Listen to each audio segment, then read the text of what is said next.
Starship may already fly well enough. That may no longer be the hard part. For years, the biggest question surrounding SpaceX's Starship seemed obvious. Can this thing even fly?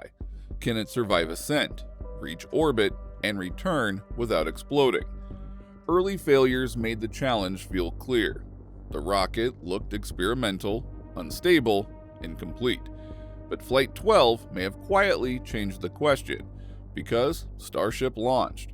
Major objectives worked.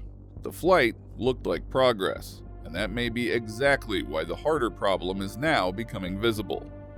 Starship is no longer trying to prove it can fly once. It may now be trying to prove it can work repeatedly, predictably, and consistently enough for other systems to depend on it.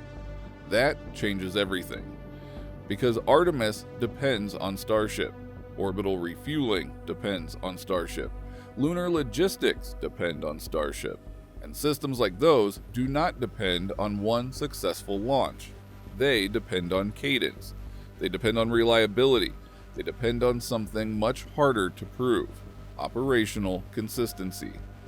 Flight 12 may not have revealed whether Starship works. It may have revealed what SpaceX still needs to solve. And here's where the problem begins.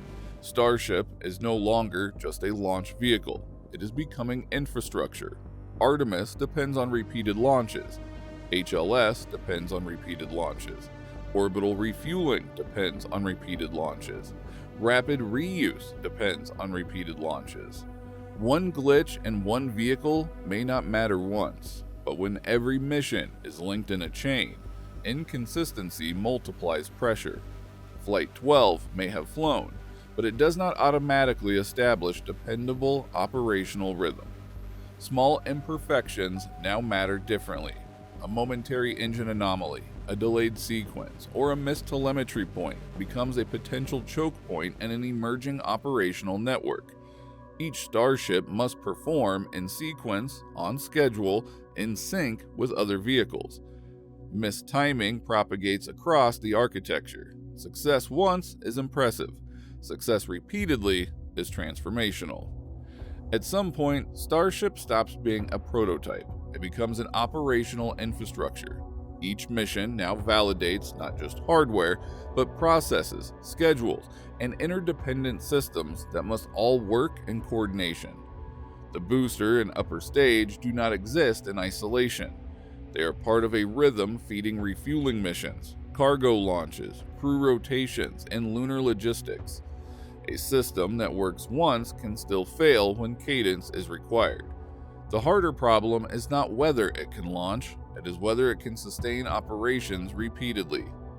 Cadence changes everything. One successful flight is not the endpoint. The goal is a launch rhythm that can feed follow-on missions. Imagine an Artemis timeline: crewed landers, propellant deliveries, orbital fuel transfers. Each launch must occur on time. Miss a slot, and a chain reaction begins. HLS delays, lunar surface operations stall, cargo chains break.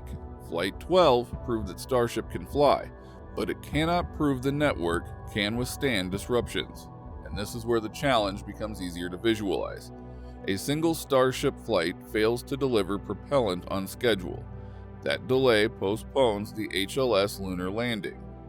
The crewed lander cannot depart Earth orbit until fuel is ready. Surface operations pause, scientific experiments miss timing windows. Supplies sit idle while systems degrade. Astronauts in orbit wait. Ground teams adjust and readjust schedules. Mission controllers watch windows close that cannot be reopened. Each link multiplies operational pressure. And suddenly, Flight 12 stops looking like one successful mission. It starts looking like one link in a repeating operational chain. And once Starship becomes that link, the meaning of failure changes. A delayed launch is no longer just a delayed launch. It becomes schedule pressure for every system waiting downstream. Crews sit in orbit, ready to depart, unable to move until propellant arrives. Expensive hardware, landers, fuel depots, orbital platforms sits idle while costs accumulate. Systems designed to operate in sequence begin degrading while inactive. The mission does not pause cleanly. It frays, and the longer it frays, the harder it becomes to recover the original timeline. This is the shift that matters most. In a standalone test program, a delay is recoverable. Engineers adjust, reschedule, and move on. In an architecture where Starship feeds Artemis, feeds lunar surface operations, a delay in one place does not stay in one place. It propagates, and the system has less margin to absorb it each time it happens. The architecture was not designed around Starship working occasionally. It was designed around Starship working consistently. That assumption is now the thing being tested. Here's another pressure layer: industrial readiness. Every Starship flight relies on fuel supply, assembly, ground support, inspections, and rapid processing. Launches are not independent. Each relies on preparation cycles that must complete on time for the next to begin. A delay in one assembly line can cascade into the next launch. Flight 12 may have flown smoothly, but repeated missions will stress industrial throughput, component durability, and operational discipline. Ground operations are now as critical as in-flight performance. Scale and reuse amplify the challenge. Starship is massive. It carries enormous fuel loads, huge payloads, and must land safely for rapid turnaround. Thermal stress, structural loads, and orbital refueling cycles all introduce strain. Minor issues that pass in a single flight may escalate under repeated operations. Engineers must monitor fatigue across multiple launches. Cadence is the real test, not a one-off performance. And this is the part that most people miss when they compare Starship to Falcon 9. Falcon 9 built its cadence reputation gradually, across commercial launches where delays were inconvenient but not catastrophic. Starship is entering a different kind of operational burden. Orbital refueling requires precise timing between multiple vehicles. The HLS lander cannot hold indefinitely while waiting for propellant. Lunar launch windows do not stay open. The architecture assumes Starship will perform not just reliably, but in sequence with other systems that have their own timing constraints. That is a fundamentally different pressure than flying commercial cargo on flexible schedules. Falcon 9's cadence was built on repeatability under forgiving conditions. Starship must prove repeatability under interdependent conditions where a missed window does not just delay one mission, but applies pressure to every mission scheduled after it. That has never been tested. Not at this scale. Not with this many downstream systems depending on the result. HLS landers, lunar logistics, and orbital fuel systems increasingly depend on Starship performing on time, repeatedly, and under pressure. This is the larger shift Flight 12 quietly revealed. SpaceX is no longer just testing a rocket. They are validating an operational ecosystem. The spacecraft ground systems, schedules, refueling, payloads, and launch infrastructure all interact. One disruption does not stay local. One delay propagates through the chain. And unlike a standalone rocket program, the system does not fail cleanly. Delays compound. Idle systems accumulate pressure. Dependencies begin waiting on other dependencies. What looks manageable in one launch starts behaving differently when multiple missions rely on continuity.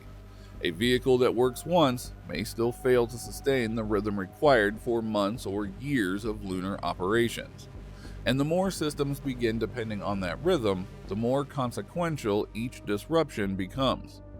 Flight 12 proved performance. Operational consistency, the real requirement for Artemis and long-duration lunar systems, remains unproven. And if you want to understand how these space systems actually work, not just what gets announced, subscribe to Space Watch, because the visible mission is usually not the real story. Starship flying is no longer the main test. The real challenge is whether Starship can sustain operations repeatedly inside a system where other missions increasingly depend on it. Because one successful launch does not create infrastructure. Repeated success does. Eventually, the question stops being whether Starship can fly.